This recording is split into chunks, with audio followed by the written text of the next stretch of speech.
Antonio de Padua María Severino López de Santa Anna y Pérez de Lebrón, más conocido como Antonio López de Santa Anna, fue un político y militar mexicano nacido el 21 de febrero de 1784.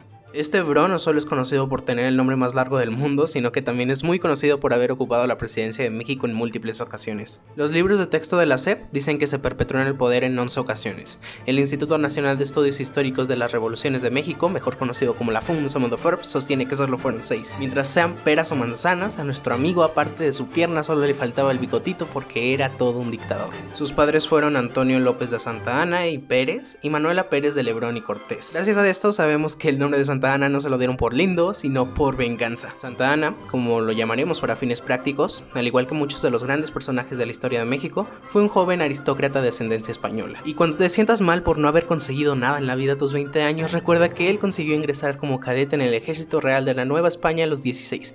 ¿Para que te sientas más mal aún? Sus primeras experiencias militares se desarrollaron en el norte del país y combatió a los independentistas desde el bando virreinal.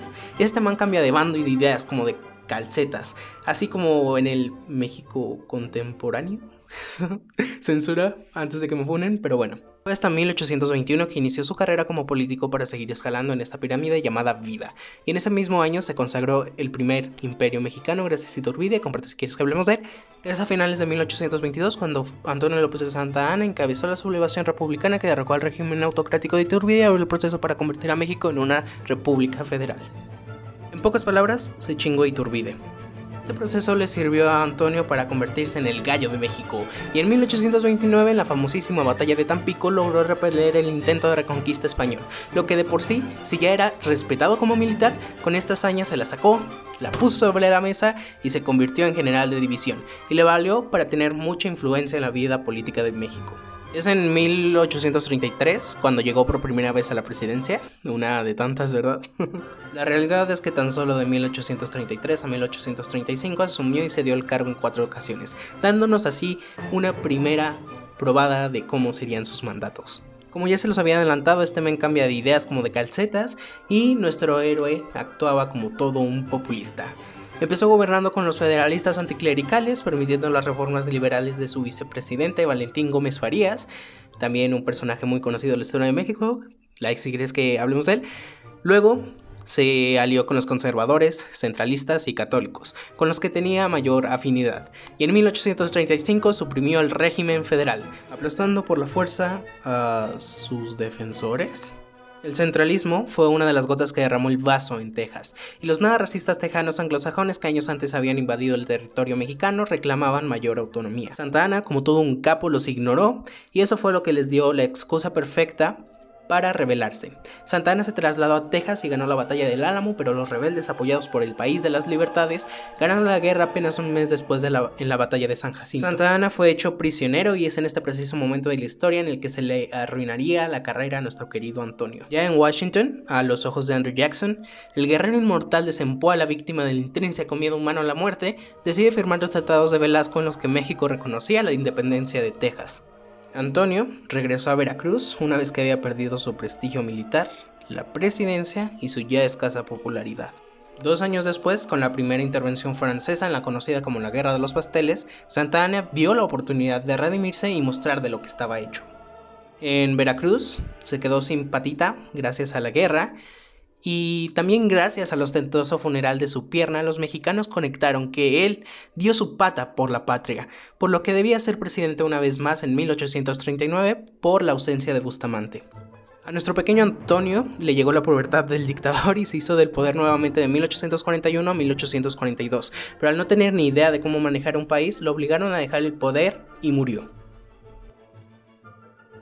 Pero revivió, y volvió al poder hasta 1844 cuando le recordaron a la tonta Texas y cómo es que la había perdido. Cuando los estadounidenses se hicieron de Texas debido al escándalo, Antonio decidió que lo mejor era exiliarse a Cuba para nunca más volver. Hasta que estalló la guerra contra Estados Unidos por la anexión de Texas y los líderes mexicanos se preguntaron quién sería el elegido para liderar la guerra. Y es entonces que recordaron a nuestro héroe nacional exiliado en Cuba y le dijeron la legendaria frase culo si no. Aún en desventaja, Antonio decidió no negociar, gracias a Dios. No es como que se haya perdido una gran parte del territorio años antes intentando negociar, pero bueno, fue presidente en otras 2 ocasiones, en 1847, y poco mérito se le da a nuestro guerrero inmortal, que aun con la gran desventaja que tenía el ejército mexicano, nuestro héroe logró evitar que los estadounidenses tomaran todo el territorio nacional. Y así, solo tomaron el norte, Veracruz, Puebla y la capital. Así que una vez más, Santa Anna sacaría a relucir sus grandes habilidades como negociante y firmaría el Tratado Guadalupe Hidalgo en 1848, con lo que México perdería más de la mitad de su territorio, lo que terminó por hundirle la carrera a nuestro querido Antonio. Aún con todo el desprecio mexicano puesto en él y después de su segundo exilio, por alguna razón que pinches nadie entiende y movido por la frase peor es nada, volvió a llegar al poder en 1853 y hasta 1855. Ahora sí, como todo un verdadero dictador. Se puso a hacer las cosas que hacen los dictadores, como poner su cara en todos lados, autoproclamarse su Alteza Serenísima y presidente vitalicio.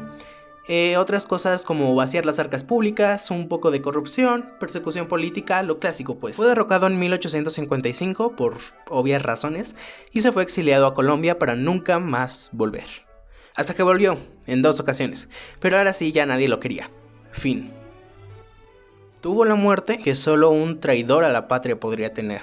Murió de viejo el jueves 21 de junio de 1876, solo y olvidado por un pueblo que lo odiaría aún en su historia más reciente.